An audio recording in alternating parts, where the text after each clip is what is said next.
Bulletin mondial des missions. Une sage décision. Genius vit au Zimbabwe et à l'âge de 14 ans, il a pris une mauvaise décision. Il a commencé à fumer. Grâce à des amis de la famille, on lui a offert une cigarette et au début, il n'a pas voulu fumer. Mais pour éviter qu'on se moque de lui, Genius a tenté sa première bouffée et a toussé lorsque la fumée a envahi ses poumons.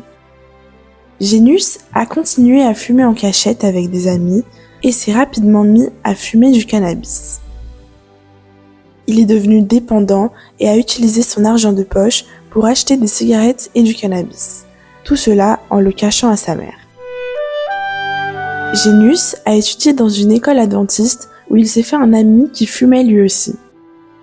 Un jour, ils ont été attrapés tous les deux en train de fumer à l'école et ont failli être expulsés. Genius a eu peur. Sa mère a été très déçue de cette découverte et lui a fait promettre de ne plus jamais fumer.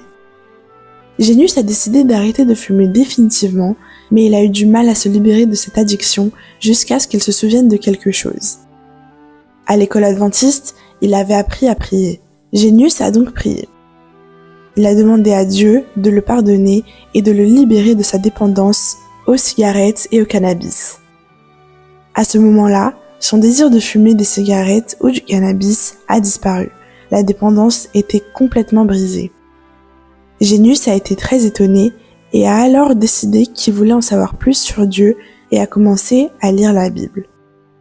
Peu après, Genius a pris ce qu'il appelle la décision la plus sage de sa vie. Il a confié son cœur à Jésus et s'est fait baptiser. Aujourd'hui, Genius a 16 ans et rien n'est plus important pour lui que de commencer sa journée par la lecture de la Bible et la prière. Genius est ravi d'avoir sa propre Bible, mais beaucoup d'enfants au Zimbabwe n'ont pas les moyens de s'en procurer une. C'est pourquoi nos offrandes de ce trimestre permettront d'offrir la Bible des aventuriers à des centaines d'enfants démunis d'Afrique australe. Soyons généreux.